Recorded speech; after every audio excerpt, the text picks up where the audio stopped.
The morning my wife loaded 300 Cull hens onto a flatbed and drove them past the renderer. It was a Tuesday in late October of 2009, and the frost had come in overnight and laid itself down on the grass like a second skin, thin and white and almost polite about it, the way early frost sometimes is before it means business. The thermometer on the barn post read 26 degrees when I came out at 5:15, and I remember standing there with my coffee going cold in my hand, watching the truck's taillights drop down the county road toward the highway, and I had the specific feeling a man gets when he's watching something happen that he's not entirely sure he agreed to. I want to be honest about that.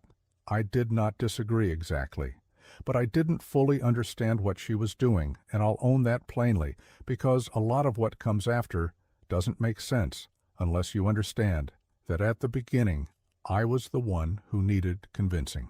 The hens in question were barred rocks, mostly, with some Rhode Island reds mixed in, 2- and 3-year-old birds that had come down in lay, the way old hens do, gradual, and then all at once, like they'd had a conversation among themselves and agreed on a date. Our county extension agent, a careful young man named, well, I won't use names, had come out the previous spring with his clipboard and his laminated production charts, and he'd sat across from us at the kitchen table and explained with the kind of patient certainty that comes from never having been wrong in front of someone older, that a laying flock's economic life ends at roughly 18 months, 24, at the outside for dual-purpose birds, and that birds held past that window were, in his phrase, consuming feed that the eggs could not justify. He had a number for it. He said we were running somewhere in the neighborhood of a 43-cent per dozen feed conversion loss on those older birds, averaged across the flock. He tapped the chart. He left a copy of it. I put it on the workbench, and I am fairly sure it's still there under something. My wife did not argue with him at the table. She thanked him for coming out, offered him coffee, which he declined, and walked him to his truck. I watched her come back up the porch steps, and she had the particular expression she gets when she's already decided something and is simply waiting for the calendar to agree with her. She didn't say anything about it that day. She went back to the kitchen, and I went back to the barn, and the extension agent's taillights went down the same county road my wife's flatbed would take 6 months later. I'll tell you what she knew that he didn't, but I need to back up first, because it starts further ago than that October morning, further ago than the extension agent and his 43 cents, further ago than our flock or even our farm.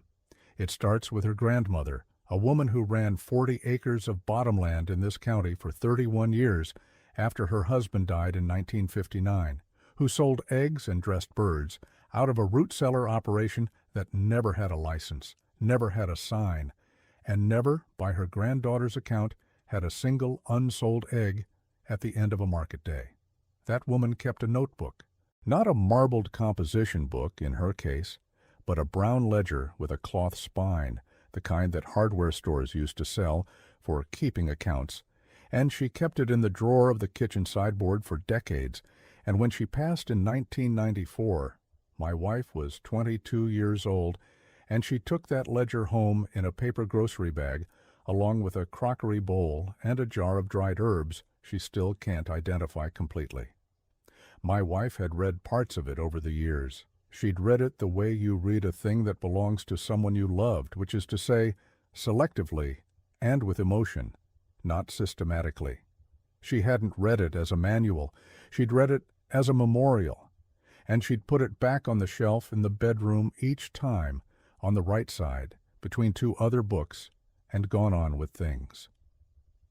I want to be honest about her own postponement here, because it's the same confession I usually make about myself in these situations, and it wouldn't be fair to leave her out of it. She knew there was something in that ledger she hadn't finished understanding. She'd known it for years. She just hadn't been ready, or the moment hadn't been right, or the way those things go, there was always something else that the day needed more. The extension agent's visit was the moment. She told me later, while we were doing dishes, 3 or 4 days after he'd come and gone, that she'd sat down the night he left and read the ledger cover to cover for the first time since her grandmother's funeral. Not selectively, all of it, every page, under the lamp on the bedroom nightstand while I was asleep, for something like 2.5 hours. She said she finished it around 1 in the morning and sat there for a while before she turned the light off. I asked her what she found. She said she found what she'd been looking for without knowing she was looking for it. I asked her to be more specific because I am that kind of man. She dried her hands on the dish towel and she said, "The old hens are the ones worth selling." That is a sentence that sounds simple, and is not simple at all, and I want to take a moment with it, because most people hear it and think they understand it, and they are understanding only half of it.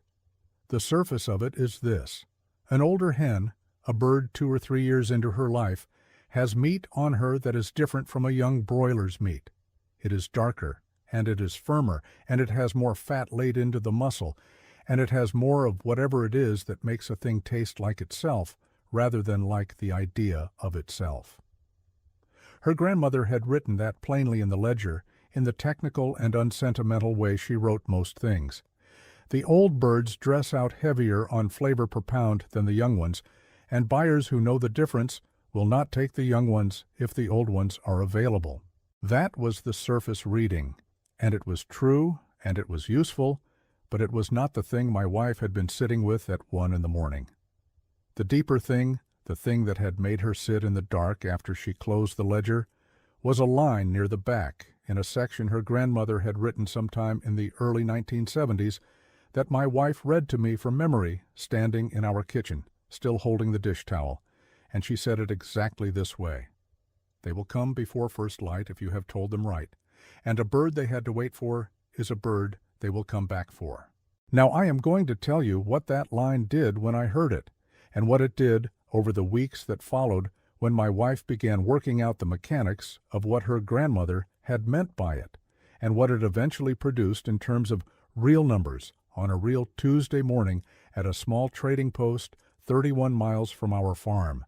But first, I need to tell you about the 3 weeks between that dish towel conversation and the October morning I watched the flatbed go down the road, because those 3 weeks are where the actual work happened, and the work is where the story lives. If you have been on this channel for any time at all, you know that I do not rush past the work, because the work is the thing and everything else is just conclusion. She spent the first week going back through the ledger with a pencil and a small spiral notebook of her own, making a parallel record of every entry that touched on birds, on sales, on timing, on what her grandmother had charged, and to whom and when. The ledger ran from 1961 to 1987, which was the year her grandmother's hands had gotten bad enough that the writing became difficult.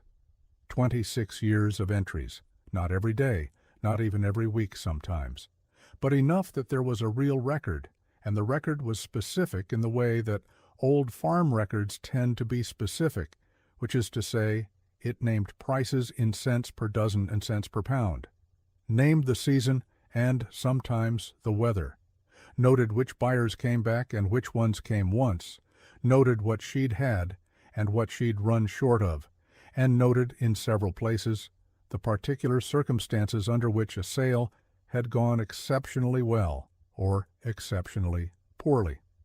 My wife made 2 columns in her spiral notebook, one for the young bird entries, one for the old bird entries. When she was done, she had a pricing comparison that ran across 2.5 decades, and what it showed was not subtle. Her grandmother had consistently priced the old hens at 20 to 30% above the young birds for dressed weight, and she had consistently sold them out first, not last. First.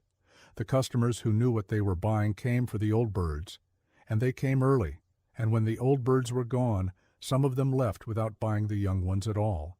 That is not a small data point. That is 26 years of a woman keeping score in a brown ledger because she understood that nobody else was keeping score for her. And the score said plainly that the thing the extension agent had told us was losing money was in the hands of someone who knew how to tell the story of it to the right people at the right time, not losing money at all. I want to be careful here because I am not saying the extension agent was dishonest. He was not. His math was correct for the situation he was describing, which was a flock sold at commodity weight to a commercial buyer who had no reason to pay more for a 3-year-old bird than a 16-week broiler. In that market, in that channel, his 43 cents was real. What he had not accounted for, because it was outside his chart, was that there is another market, older and smaller and quieter and far less convenient, in which the old bird commands a premium that the chart has never been designed to capture. His chart was right. His chart was also incomplete. That is a thing you can be simultaneously, and it is worth sitting with. By the second week, my wife was on the phone, not to processors, not to brokers, to the trading post. There is a small trading post 31 miles south of our place. Been there since the late 40s, sells feed and seed and hardware and used equipment and a few grocery staples, and on Saturday mornings it runs an informal exchange out of its parking lot, where people bring produce and eggs and canned goods and dressed birds and smoked meat, and occasionally things that have no clear category. My wife had been selling surplus eggs there on and off for several years, regular eggs from younger birds, and she knew the woman who ran the exchange, had known her for years, the kind of acquaintance that is more than an acquaintance, but not yet what you'd call a friendship, built on small transactions and reliable product, and a mutual understanding that neither party had time to waste. She called her on a Wednesday morning and asked whether there was a market for stewing hens, old birds, properly dressed, sold at a specific price she named. The woman on the other end was quiet for a moment, and then she said, "There used to be, and people had been asking, and if the birds were what she said they were, she thought they would move." She said, "Bring 6 the first Saturday, and see." My wife wrote the number 6 in her spiral notebook and underlined it twice. The 6 birds sold before 9 in the morning, and 2 people asked when more would be available, and one woman, who my wife described as being somewhere in her late 70s and wearing a good coat, picked up one of the dressed birds, turned it over in her hands with the focused attention of someone who has done this 1,000 times and knows exactly what she's looking at. Looked up at my wife and said, "These are real." My wife said, "Yes, ma'am, they are." The woman said, "Where did you learn to dress them this way?" My wife told her, her grandmother. The woman looked at her for another moment and then said, "I'll take 2 more if you have them." My wife did not have 2 more that morning. She told the woman she would the following Saturday. The woman said she would be there. She was. She is still a regular customer. As of last autumn, she has never once been late. So by the time October came, by the time my wife had watched 6 birds become 12, become 30, become the conversation that ended with 300 birds on a flatbed on a Tuesday morning at 5:15 in the frost, she had done 9 Saturdays of market research in a trading post parking lot. She had a list of 47 customers, 23 of whom had given her a phone number or a note asking to be called before market day. And she had 2 things her grandmother had and the extension agent's chart did not: a price that the market had told her it would hold, and customers who had been made to wait for something they wanted. That last part. The waiting. I want to come back to the line from the ledger, the one about first light, and telling them right, and a bird they had to wait for. Because my wife had decoded it by then, had worked out what her grandmother had known, and written down in her plain, careful way. And it was not complicated once she said it aloud, but it was the kind of thing that takes a certain cast of mind to see in the first place. The old women who bought stewing hens in her grandmother's time had grown up in households where a stewing hen was something you planned a Sunday around, something you put in the pot on Saturday evening and came back to on Sunday morning, something that made a stock so dark and so deep that you could build a meal on it that a family would remember. Those women knew, because their mothers had taught them, that the bird that made that stock was not a young bird. It was an old bird, And they had gotten old enough themselves by the 1960s and 70s that the supermarkets had stopped carrying what they knew, and they'd settled for what was available, and they'd forgotten, or nearly forgotten, or believed that what they remembered was gone. Her grandmother had understood that a customer who believes the thing she wants no longer exists, and then discovers it does exist, and discovers it at a specific place at a specific time in limited quantity, does not treat that thing as a commodity. She treats it as a privilege, and a privilege, in the markets that matter, holds a price that a commodity cannot touch. My wife had told them right. She'd told them by letting the 6 birds sell out before 9 on the first Saturday. She'd told them by saying next week to the woman in the good coat. She'd told them by having a list and calling 23 people the Thursday before a market Saturday to tell them she'd have birds, limited number, first come. She'd told them the way her grandmother had meant, not with advertising, not with a sign, but with scarcity that was real, and with a product that confirmed its own reputation the first time someone put it in a pot and understood what they were eating. By noon, on the day I watched the flatbed leave, the diner in town had a version of the story, and the version had grown, the way small-town stories do, into something about my wife having lost her mind, or having had an argument with me, or having received bad advice from somewhere. I heard about it secondhand from a man I buy fuel from. He was polite about it. He said he'd heard we were making some changes.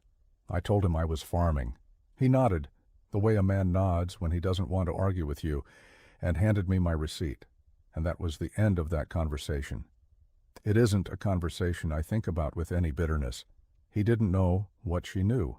Neither had I, not fully, not until the second week in November when the first real accounting came through. I need to back up one more time, though, because there's a piece of this I have not told you yet, and it's the piece that made the numbers possible at scale, not just on Saturday mornings in a parking lot. It concerns a man who runs a small poultry processing operation out of a county about 40 minutes east of us, who had been operating under a USDA exempt small processor exemption for about 12 years when my wife called him in September of that same year. She'd gotten his name from the woman at the trading post, who had dealt with him before and trusted him.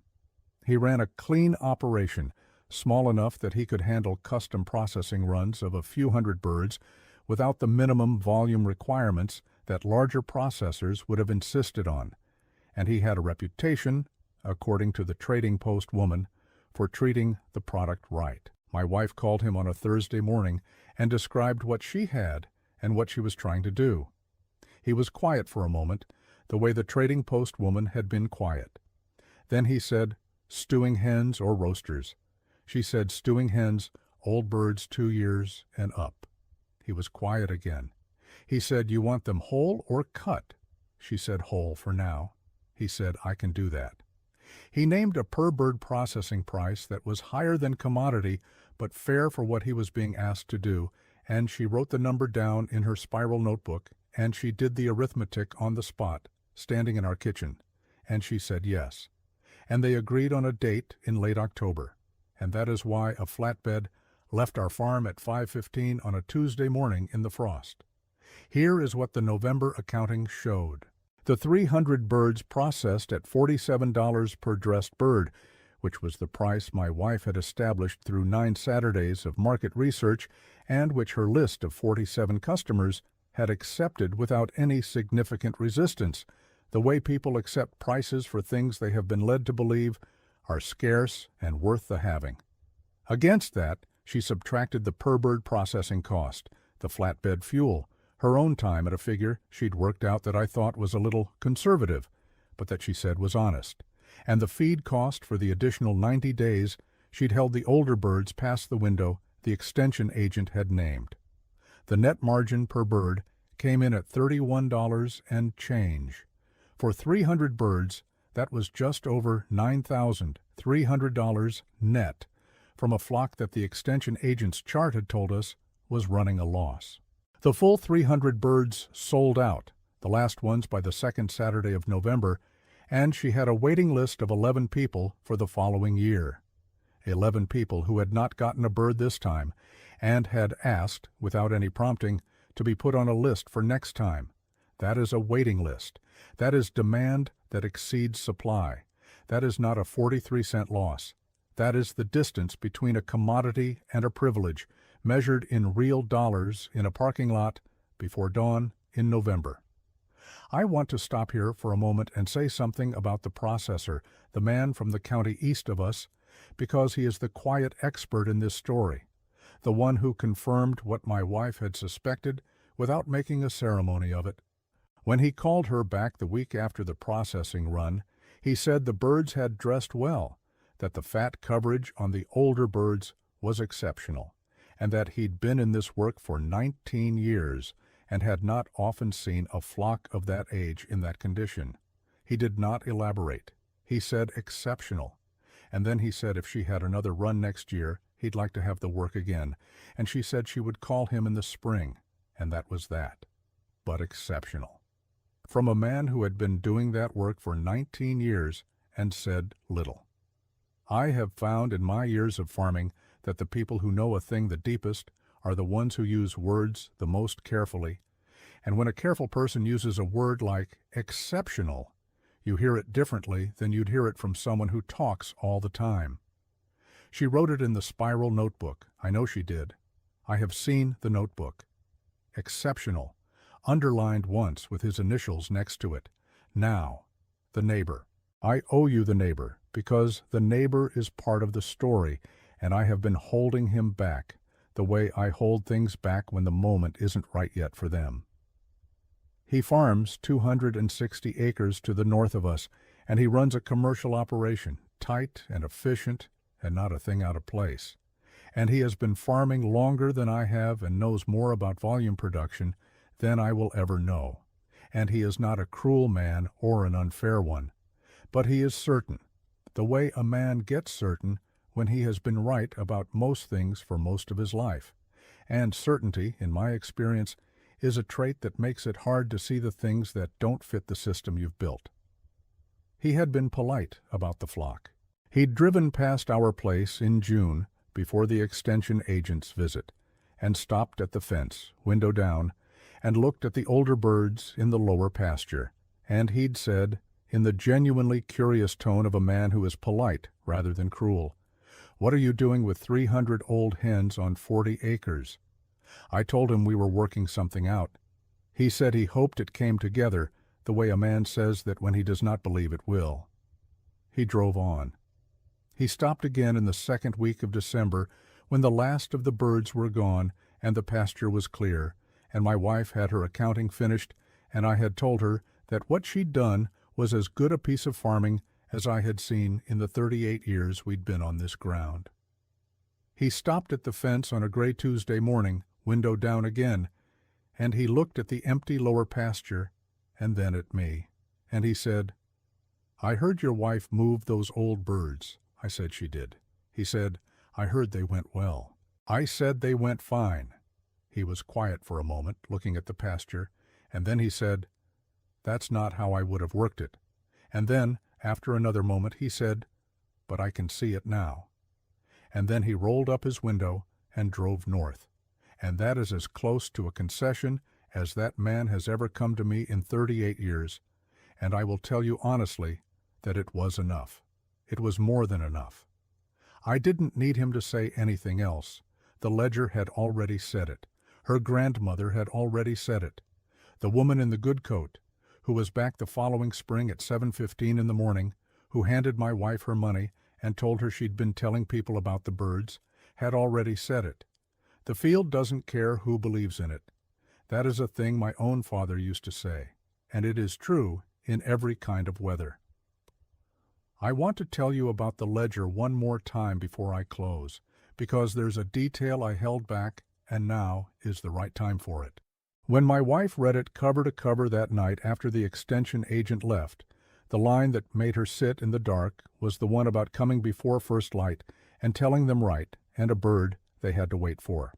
But there was another line, earlier in the ledger, in a section from the late 1960s, that she didn't read to me that night, that she didn't read to me until after the November accounting was finished.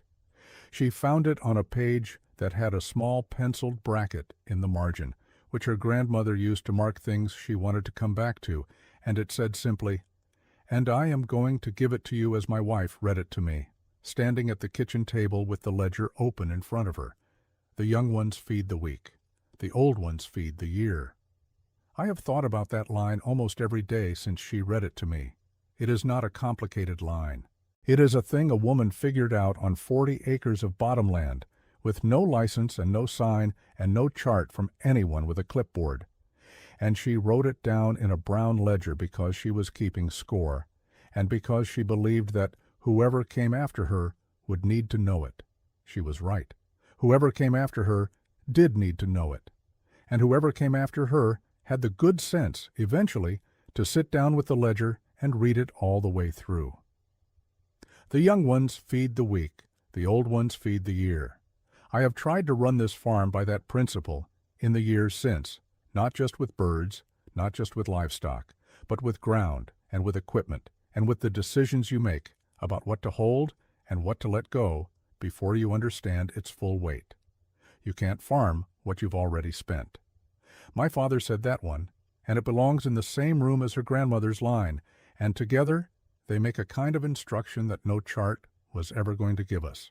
The patience to hold something past the point where the chart says you should have sold it, the willingness to believe that you have not yet understood everything a thing has to teach you, and the trust that the people who worked this ground before you left you something in their careful handwriting for a reason, even if you're not ready to read it until a Tuesday night, at 1 a.m. with the lamp on and the house quiet, and by the time you close the ledger, you know what you have to do.